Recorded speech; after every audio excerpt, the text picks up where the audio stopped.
ये देखिए लिखवाना है भाई थोड़ा बहुत, उसके बाद से आपका लेक्चर चलेगा। अंतर्राष्ट्रीय संगठन में जो कल पढ़ाया गया था उसको लिख लीजिए, तब आगे लेक्चर शुरू करते हैं। देखिए आपका जो लिखवाना था, आपका हेडिंग डाल लीजिए, अंतर्राष्ट्रीय संगठनों का विकास, हेडिंग डालिए। यानी कि इवोल्यूशन ऑफ इंटरनेशनल ऑर्गेनाइजेशन, अंतर्राष्ट्रीय संगठनों का विकास, ये पूरी तरह पढ़ा दिया गया था और इसको आपका लिखवाना है। लिखिए पैराग्राफ चेंज करके भाई। अंतर्राष्ट्रीय संगठन, अंतर्राष्ट्रीय संगठन के निर्माण की दिशा में, अंतर्राष्ट्रीय संगठन के निर्माण की दिशा में, एक लाइन छोड़कर लिखिएगा भाई आप लोग। अंतर्राष्ट्रीय संगठन के निर्माण की दिशा में सर्वप्रथम प्रयास, सर्वप्रथम प्रयास 1648 में, यानी कि 1648 ईस्वी में, हल्का सा स्पीड बढ़ाइए लिखने की, 1648 ईस्वी में वेस्टफालिया कांग्रेस का सम्मेलन था। वेस्टफालिया,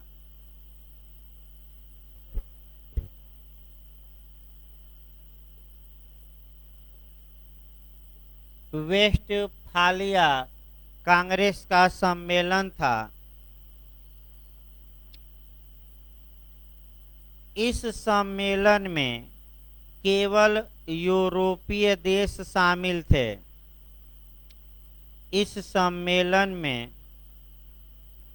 केवल यूरोपीय देश शामिल थे।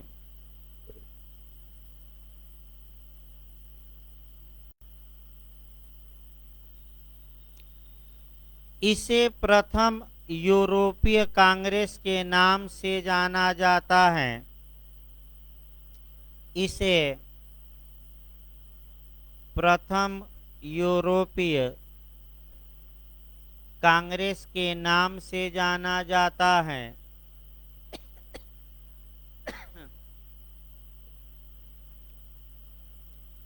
तथा इस सम्मेलन के तहत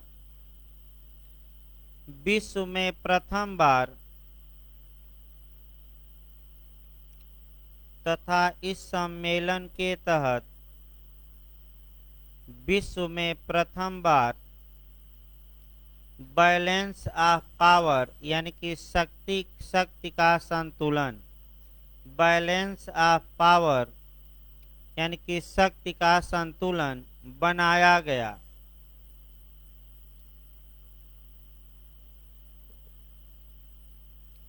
पैराग्राफ चेंज करके लिखिए, हेडिंग डाल लीजिए, हेग शांति सम्मेलन, यानी कि हेग पीस कॉन्फ्रेंस, हेग शांति सम्मेलन या हेग पीस कॉन्फ्रेंस, माने अगला सम्मेलन। यहाँ से क्वेश्चन बना है, पहले जो क्वेश्चन बना है वो लिखवा जाए, तब दोनों सम्मेलन भी लिखवाना है। लिखिए, यह सम्मेलन शांति काल में किया जाता था। युद्ध काल में नहीं, किस काल में? शांति। लिखिए, यह सम्मेलन शांति काल में होता था। यह 7 वर्षों के अंतराल पर होता था। ये क्वेश्चन मैं बता दूं, उत्तराखंड जे बना चुका है। यह 7 वर्षों के अंतराल पर होता था। फिर एक बार बताया जाए कि ये क्वेश्चन उत्तराखंड जे में पूछा जा चुका है कि हेग शांति सम्मेलन कितने दिनों के डिफरेंस पर होता था, तो क्या जवाब रहेगा 7। लिखिए अगला, लिखिए प्रथम हेग शांति सम्मेलन, ये भी उत्तराखंड में आ चुका है। प्रथम हेग शांति सम्मेलन 1899 में किया गया।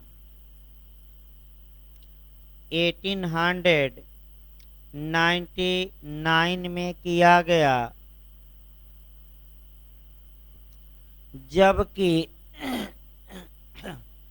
जबकि द्वितीय हेग शांति सम्मेलन जबकि द्वितीय हेग शांति सम्मेलन 1907 में किया गया, यानी कि 1907 ईस्वी में, 1907 में। उत्तराखंड का मॉडल फिर एक बार बताया जाए। हेग शांति सम्मेलन कब कब किया गया, तो 1899, 1907, दोनों, इनमें से कोई नहीं। ये क्वेश्चन पूछा गया है तो दोनों मार्क कराइएगा।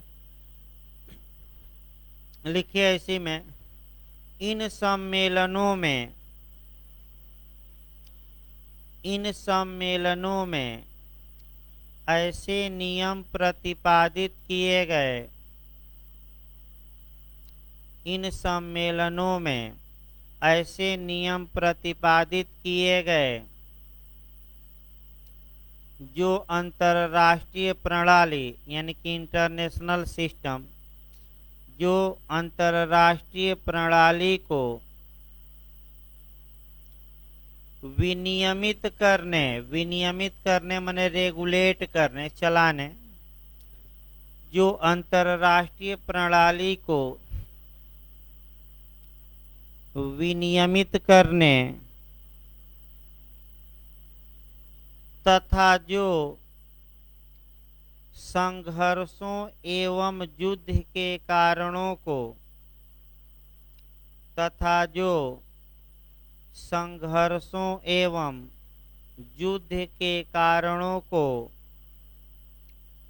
दूर करने के लिए थे। संघर्षों और युद्ध के कारणों को दूर करने के लिए थे। अब इसी में लिखिए आपका प्रथम हेग शांति सम्मेलन। दोनों को अलग अलग थोड़ा 4-4 लाइन लिखना है। हेडिंग डाल लीजिए, प्रथम हेग शांति सम्मेलन, first Hague piece conference 1899। Paragraph change करके लिखिए इसमें, इस सम्मेलन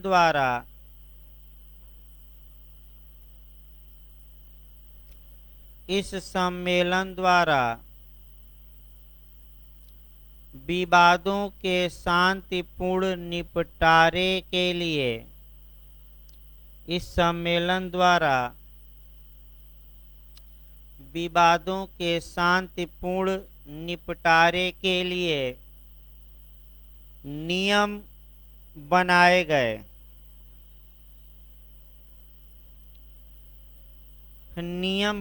गए।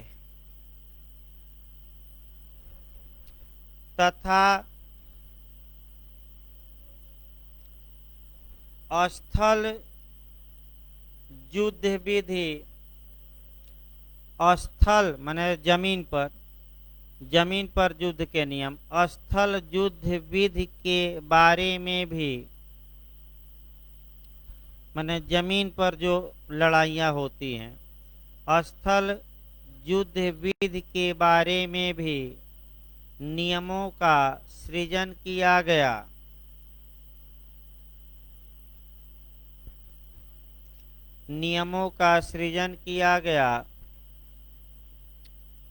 इस सम्मेलन में कुल 26 देश भाग लिए थे। ये अंडरलाइन कर लीजिएगा, पूछ सकता है। इस सम्मेलन में कुल 26 या 26 देशों ने भाग लिया।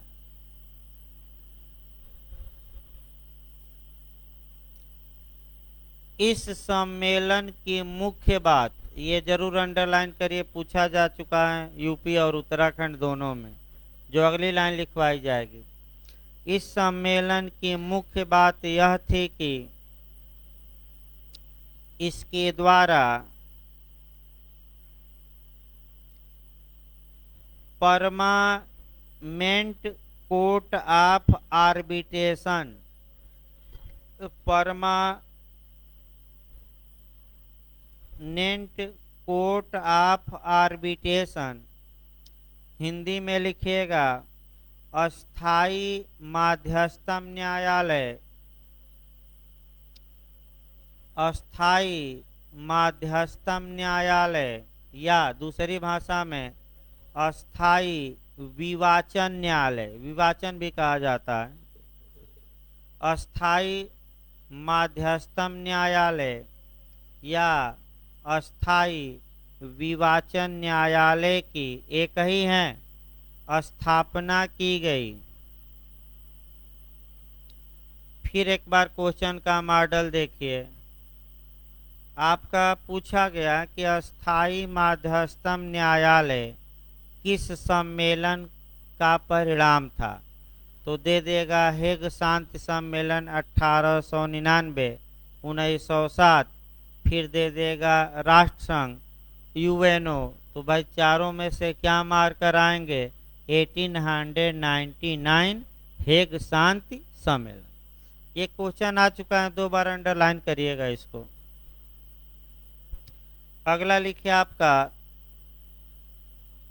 पैराग्राफ चेंज करके लिखिए द्वितीय हेग शांति सम्मेलन, ये प्रथम बताया गया था। द्वितीय हेग शांति सम्मेलन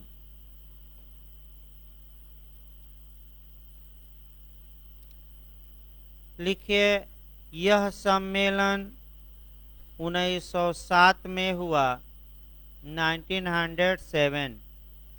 यह सम्मेलन 1907 में हुआ। इसमें कुल 44 देशों ने भाग लिया, 44। इसमें कुल 44 देशों ने भाग लिया।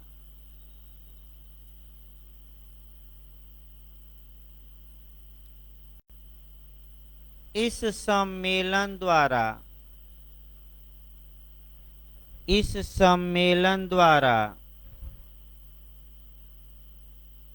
1899 ईस्वी में बनाए गए,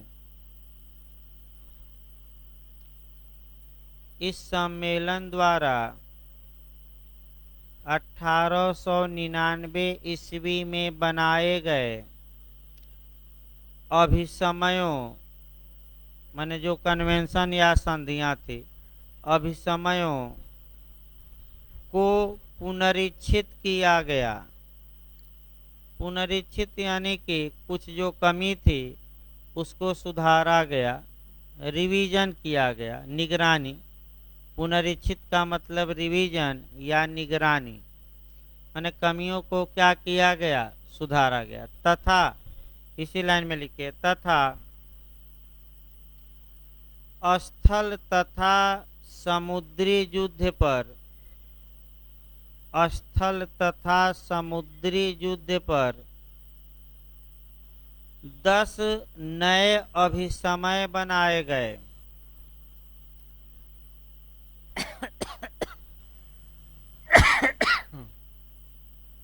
10 नए अभिसमय बनाए गए। पैराग्राफ चेंज करके लिखिए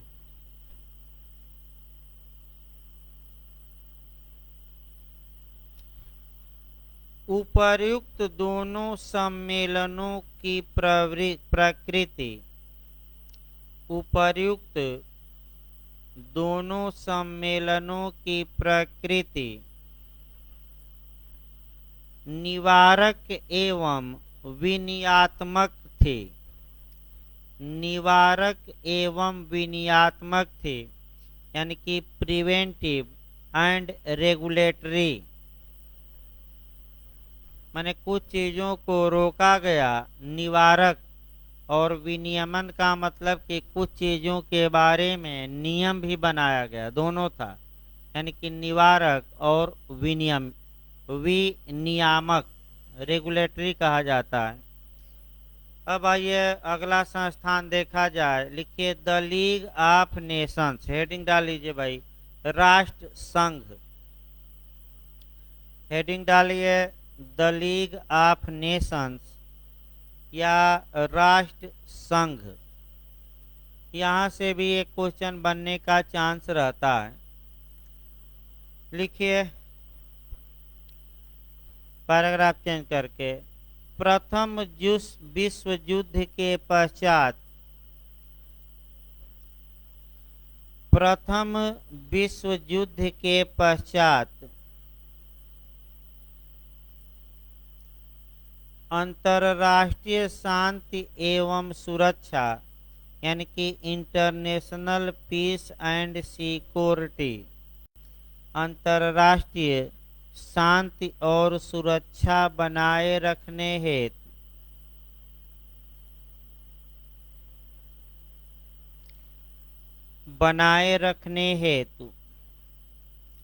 राष्ट्र संघ का निर्माण किया गया।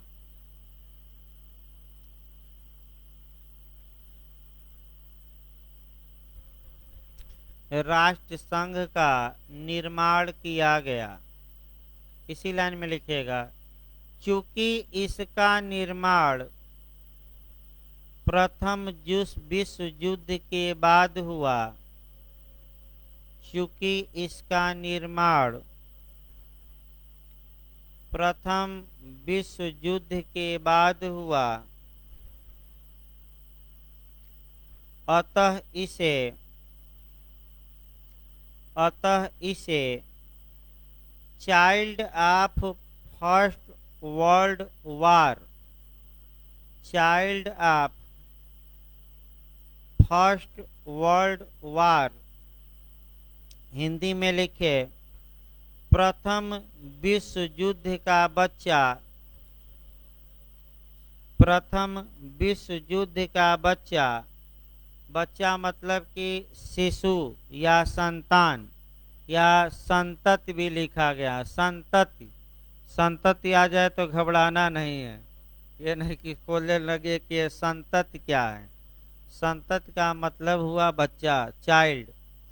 प्रथम विश्व युद्ध का चाइल्ड या संतति या जो भी आए कहा जाता है। लिखिए, पूरा न लिखे, कोई एक ही लिखिएगा ताकि आपको समझाने के लिए बताया जा रहा है, कहा जाता है। लिखिए पैराग्राफ चेंज करके इसी में, इस संगठन का जन्म 1919 में, यानी कि 1919 ईस्वी में, इस संगठन का जन्म 1919 ईस्वी में वर्साय की संधि के परिणाम स्वरूप हुआ। वर्साय की संधि के परिणाम स्वरूप, अंडरलाइन कर लीजिएगा इसको भी। वर्साय की संधि के परिणाम स्वरूप हुआ। पूछ सकता है आपका कि लीग ऑफ नेशंस का गठन किस सम्मेलन या संधि का परिणाम था, तो वर्साय की संधि। आगे हम जब आपका यूएनओ पढ़ाएंगे इसके बाद, जो 1945 में गठित होगा सेकेंड वर्ल्ड वार के बाद, तो कोरिलेट हम करते रहेंगे कि ये किस संधि का परिणाम है तो किस संधि का परिणाम है, लेकिन एक जानते रहिए तभी तो भाई कोरिलेशन होगा। लिखिए आगे इसी में, इसकी उत्पत्ति का श्रेय, यानी कि कभी काल फादर पूछ लिया जाता है, पिता, इसकी उत्पत्ति का श्रेय या फादर या जन्मदाता या पिता जो भी कहिए, इसकी उत्पत्ति का श्रेय तत्कालीन अमेरिकी राष्ट्रपति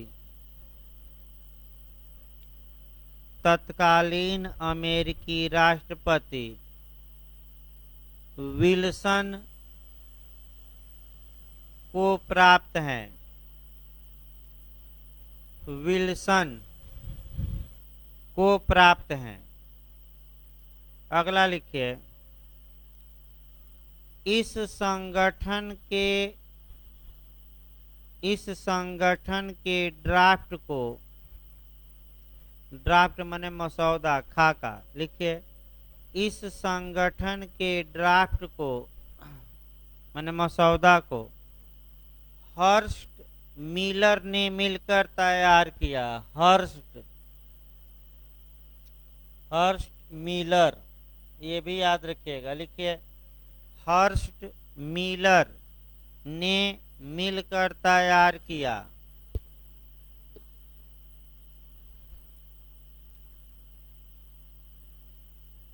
अगला लिखिए पॉइंट, इसकी स्थापना 10 जनवरी 1920 को हुई। ये भी महत्वपूर्ण डेट है।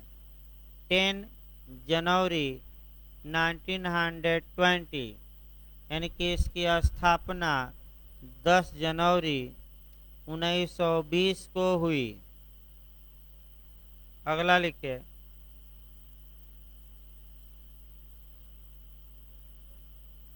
इस संगठन के प्रारंभ में, जब शुरुआत हुई, इस संगठन के प्रारंभ में कुल 62 देश थे,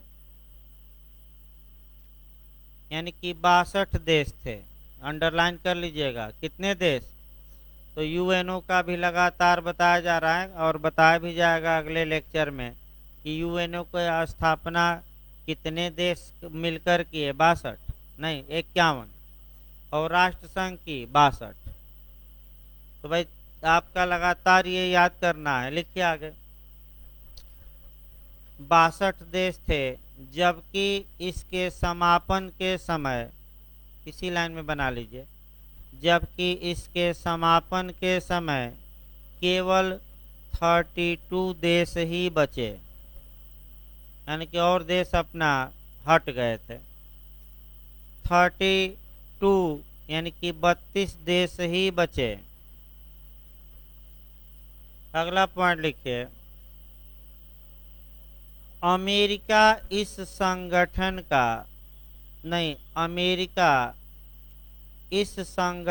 का सदस्य कभी भी नहीं बन पाया।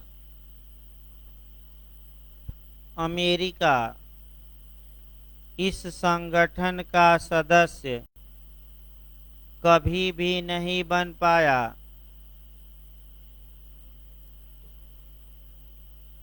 क्योंकि अमेरिका की संसद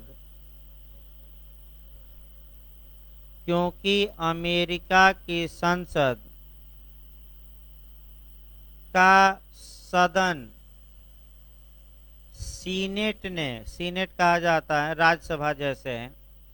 अमेरिका की संसद का सदन सीनेट ने इस संधि को अनुमोदित नहीं किया,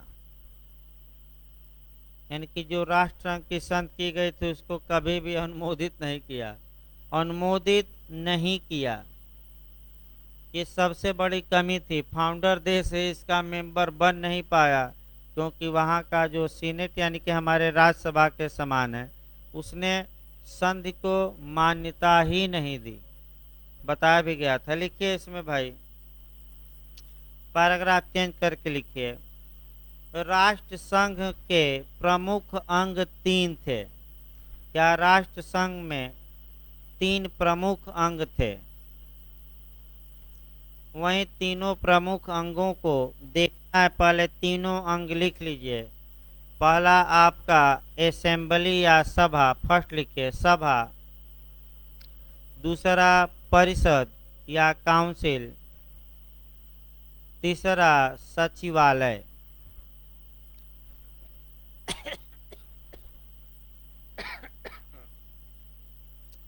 पहला सभा, दूसरा परिषद और तीसरा कौन, सचिवालय। यहाँ से अंदर से पूछ सकता है। अगर पहला हेडिंग डाल लीजिए, अब असेंबली या सभा के बारे में लिखिए 5-6 लाइन, सबके बारे में 5-5 लाइन लिखना है। लिखिए पहला भाई सभा या असेंबली। लिखिए सभा में सभी सदस्य देशों के प्रतिनिधि होते थे। सभा में सभी सदस्य देशों के प्रतिनिधि होते थे।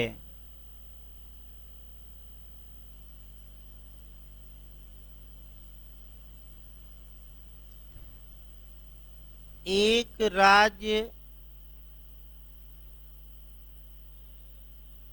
राज्य अधिकतम अपने 3 प्रतिनिधियों को भेज सकता था। ये अंडरलाइन कर लीजिएगा। एक राज्य अधिकतम अपने 3 प्रतिनिधियों को भेज सकता था, लेकिन प्रत्येक राज्य का मत एक होता था। ये नहीं कि 3 वोट नहीं देते थे। ये लोग 3 मेंबर भेज सकता था, लेकिन वोटिंग कितना ये देंगे, 1।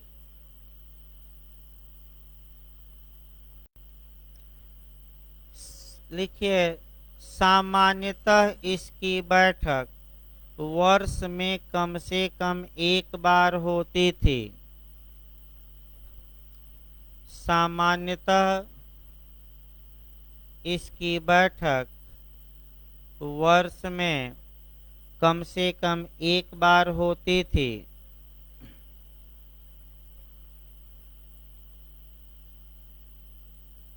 इसका मुख्यालय, अंडरलाइन ये भी कर लीजिएगा, इसका मुख्यालय जेनेवा में था। पूछ सकता है, ये भी अंडरलाइन कर लीजिए, मुख्यालय जेनेवा में था। लिखिए इसी लाइन में, इसकी प्रथम बैठक 15 नवंबर 1920 को हुई। इसकी फर्स्ट मीटिंग या बैठक 15 नवंबर 1920 को हुई, यानी कि 15 नवंबर 1920 को हुई। जबकि अंतिम बैठक यानी कि लास्ट मीटिंग, जबकि अंतिम बैठक 6 अप्रैल 1946 को हुई, यानी कि 6 अप्रैल 1946 को हुई। 6 अप्रैल 1946 को हुई। इसी लाइन में लिखे खड़ी पैर देकर, इसकी कुल 21 बैठकें हुई। इसकी कुल 21 बैठकें हुई, 21।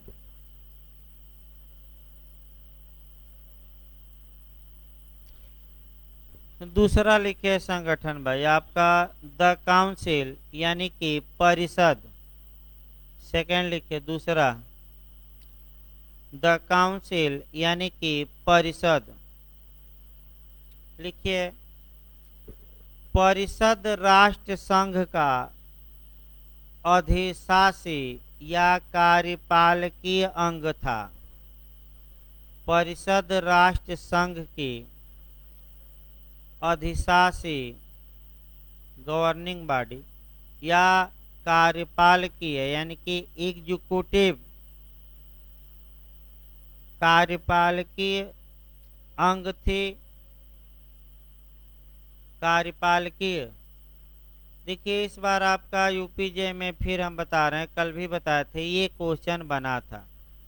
ये क्वेश्चन आपका इस बार यूपीजे में बना था, लेकिन आपका राष्ट्र संघ से न पूछकर आपका संयुक्त राष्ट्र संघ से पूछा गया था, और वह अब परिषद की जगह क्या हो गई है, सुरक्षा परिषद। भाई परिषद का नाम चेंज करके अब नया क्या किया गया।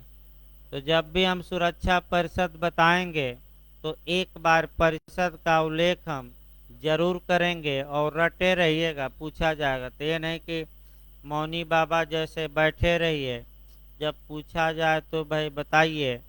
लिखिए भाई आपका, लिखिए इसमें कुल 16 सदस्य होते थे।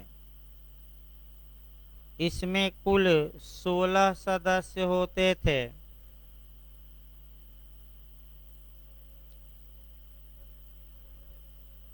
जिसमें 5 अस्थाई सदस्य और 11 अस्थाई थे। जिसमें कुल 5 सदस्य अस्थाई तथा 11 अस्थाई थे। भाई कोरिलेट किया जाएगा, याद किए रहिएगा। लिखिए 5 अस्थाई सदस्य, इसी में खड़ी पा देकर लिखते रहिए। 5 अस्थाई सदस्य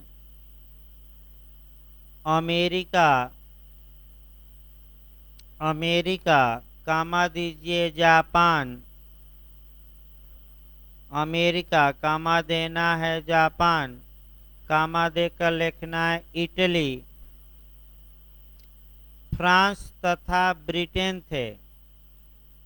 याद किए रहिएगा कौन कौन है, America, Japan, Italy, France, Britain. ये परिषद के कैसे सदस्य थे, आपका परपिचुअल या शाश्वत। लिखिए अगला, अस्थाई सदस्यों का चुनाव 2 वर्ष के लिए किया जाता था। अस्थाई सदस्यों का चुनाव 2 वर्ष के लिए किया जाता था।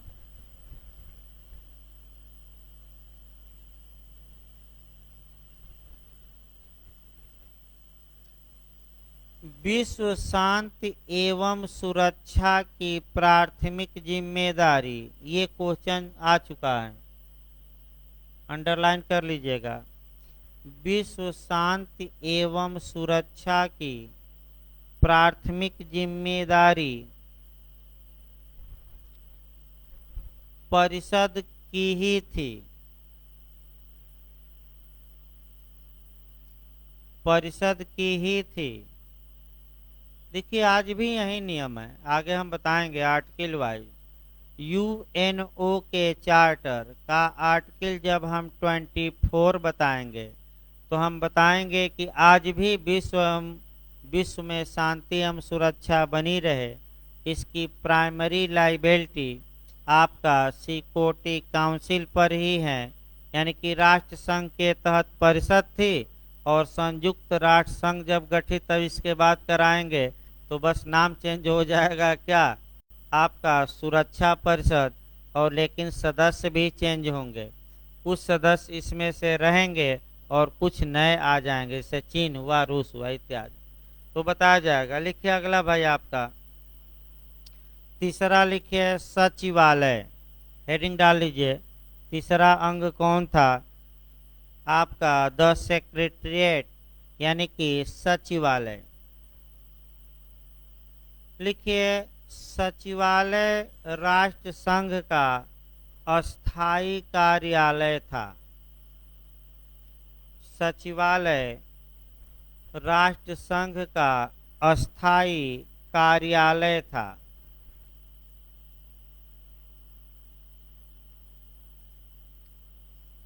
इसके प्रमुख महासचिव होते थे, यानी कि सेक्रेटरी जनरल। इसके प्रमुख आज भी महासचिव हैं, इसके प्रमुख महासचिव होते थे। इस अंग द्वारा अंतर्राष्ट्रीय सिविल सेवा की धारणा का, इस अंग द्वारा अंतर्राष्ट्रीय इंटरनेशनल सिविल सर्विस, यानी कि अंतर्राष्ट्रीय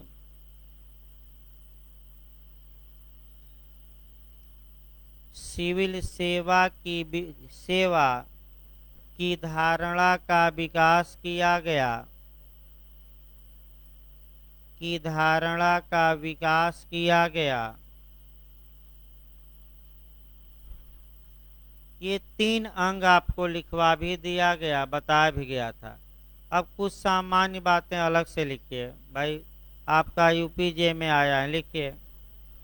राष्ट्र संघ अपने उद्देश्यों में, अलग से लिखिएगा पैराग्राफ चेंज करके। राष्ट्र संघ अपने उद्देश्यों में प्रारंभ में सफल रहा जबकि अंत में असफल रहा। राष्ट्र संघ अपने उद्देश्यों में प्रारंभ में सफल रहा जबकि अंत में असफल रहा। ये क्वेश्चन यूपीजे में आ चुका है। अगला इसी में लिखिएगा, अर्थात प्रारंभिक 10 वर्षों में यह सफल रहा, अर्थात प्रारंभिक 10 वर्षों में यह सफल रहा जबकि अंतिम 10 वर्षों में असफल रहा।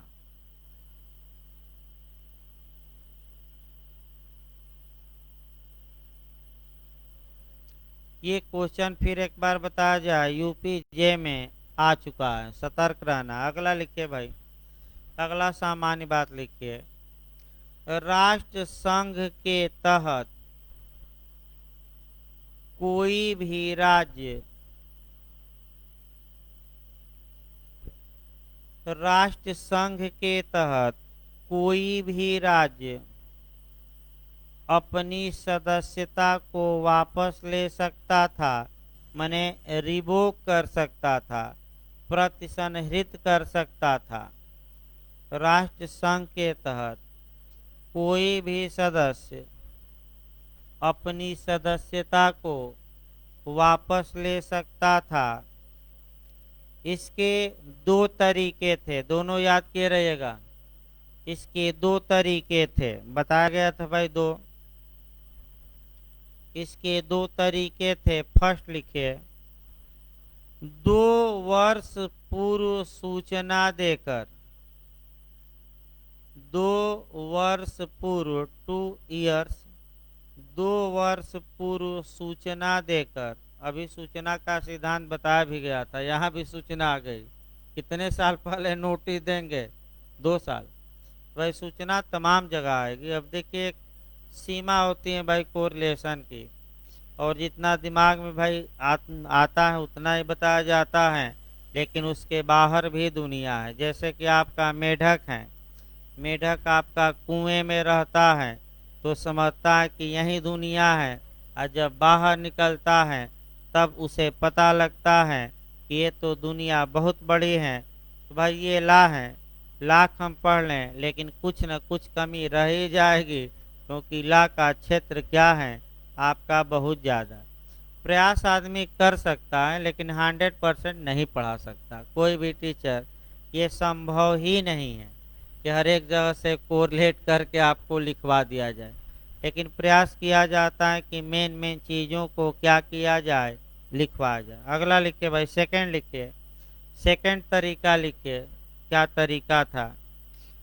राष्ट्र संघ के चार्टर, चार्टर मतलब हिंदी में विलेख होता है। विलेख न आ जाए तो दस्तावेज याद रखिएगा, क्योंकि आपका कई लोग पूछ रहे थे चार्टर लेना है, चार्टर लेना है डायरेक्ट। भाई राष्ट्र चार्टर मतलब विलेख, दस्तावेज। लिखिए, राष्ट्र संघ के चार्टर में संशोधन पर असहमत व्यक्त करके, राष्ट्र संघ के चार्टर में संशोधन पर असहमत व्यक्त करके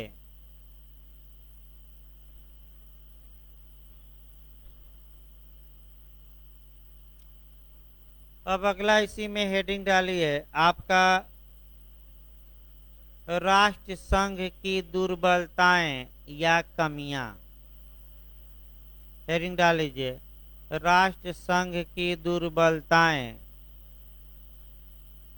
या कमियां या विफलता के कारण। इसको हम क्या कहते हैं? विफलता के कारण।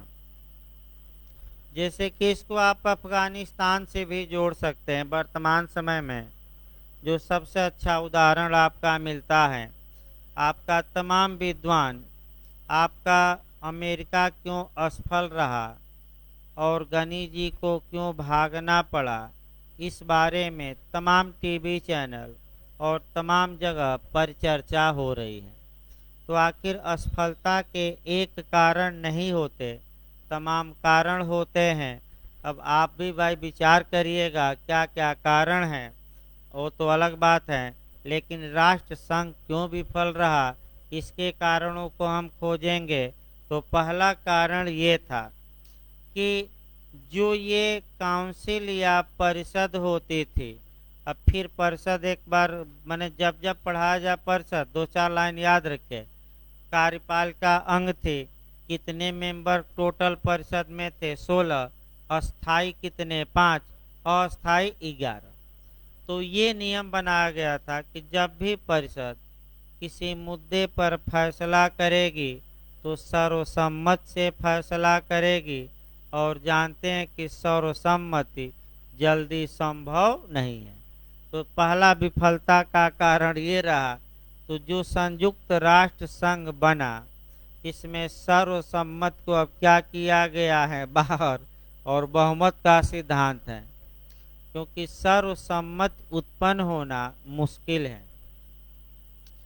आपका जैसे कि तालिबान को ही ले लीजिए, क्या भारत में सर्वसम्मत एक राय बन रहे? नहीं, क्योंकि लोगों के विचार अलग अलग हैं। कोई सपोर्ट करेगा तो कोई विरोध भी करेगा। तो इसीलिए सर्वसम्मत बनना आसान काम नहीं है।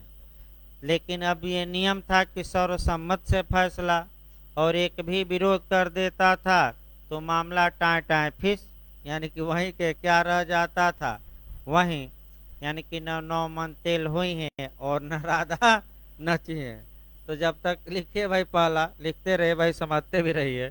इसको समझाया जा चुका है, वैसे फिर एक बार हम समझा दे रहे हैं लिखवाते समय भी। लिखिए पहली विफलता के कारण, लिखिए परिषद द्वारा सर्वसम्मत से ही निर्णय लिया जाना था। परिषद द्वारा सर्वसम्मत से ही निर्णय लिया जाना था, जो ज्यादातर मामलों में संभव नहीं था। जो ज्यादातर मामलों में संभव नहीं था। सेकंड लिखिए,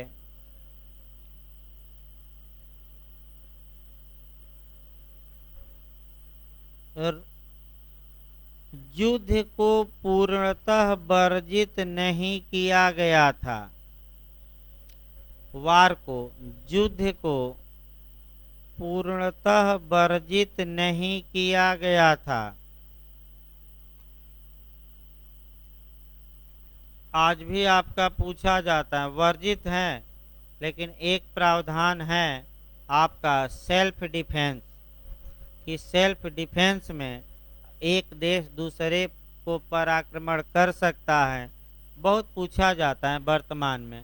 सेल्फ डिफेंस यानी कि जब अगला हम माने सोमवार से शुरू ही हो जाएगा अगला संगठन जो इस समय है यूएनओ, तो उसका आर्टिकल जरूर अभी से याद रखिए 51, 51, 51, यानी कि जैसे कि ट्रिपल तलाक था उसी प्रकार अनुच्छेद भी याद करने पड़ेंगे। तो किस अनुच्छेद में सेल्फ डिफेंस का अधिकार है? तो वह आपका है 51। और भारत ने जब 2 सर्जिकल स्ट्राइक पाकिस्तान पर की तो विश्व के सभी देशों के दूतों को बताया कि हमने 51 का प्रयोग किया यूएनओ के चार्टर और सेल्फ डिफेंस में हमने ये सर्जिकल स्ट्राइक की। बताया गया सबको, बुला बुला कर फोन करके पूरे विश्व को बताया गया कि हमने ऐसा क्यों किया। तो आगे बताया जाएगा। और जब सेल्फ डिफेंस आप पढ़ेंगे तो कम से कम आईपीसी पढ़ लीजिएगा, आपका 96 से लेकर 106 जोड़कर ही पढ़ाया जाएगा। अगला लिखिए, तीसरा लिखिए आपका, अमेरिका संस्थापक सदस्य होते हुए भी कभी इस संगठन का सदस्य नहीं बन पाया। अमेरिका संस्थापक सदस्य होते हुए भी, मैंने स्थापना का श्रेय तो किसको है? अमेरिकी राष्ट्रपति विल्सन को। अमेरिका संस्थापक सदस्य होते हुए भी इस संगठन का कभी मेंबर नहीं बन पाया, क्योंकि अमेरिका की सीनेट ने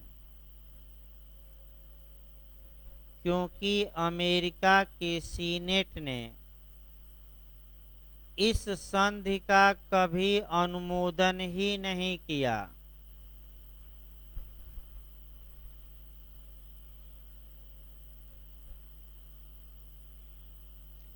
इस संधि का कभी अनुमोदन ही नहीं किया।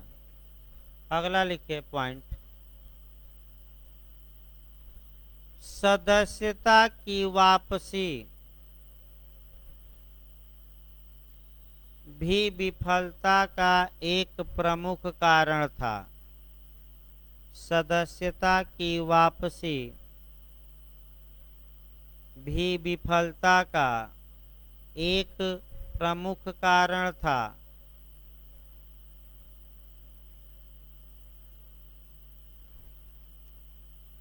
जिसके तहत प्रारंभ में कुल 62 देश थे, जबकि बाद में 32 ही रह गए। प्रारंभ में कुल 62 देश थे, जबकि अंत में केवल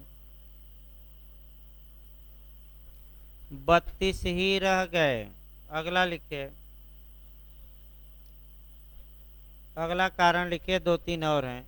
सार्वभौमिक प्रतिनिधित्व का अभाव, शॉर्टकट में थोड़ा लिखिए, सार्वभौमिक माने यूनिवर्सल, सार्वभौमिक प्रतिनिधित्व का अभाव।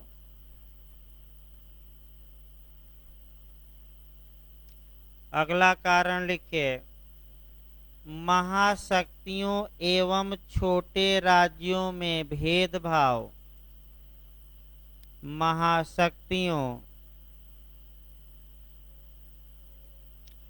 एवं छोटे राज्यों में भेदभाव का किया जाना।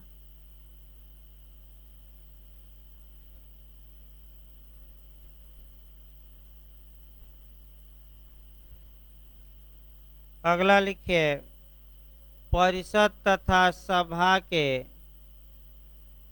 कार्यों का स्पष्ट विभाजन न होना। परिषद तथा सभा के कार्यों का स्पष्ट विभाजन न होना।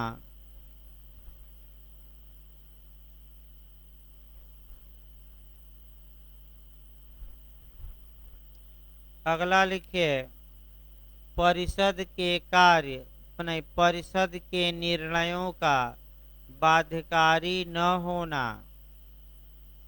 परिषद के निर्णयों का बाध्यकारी न होना।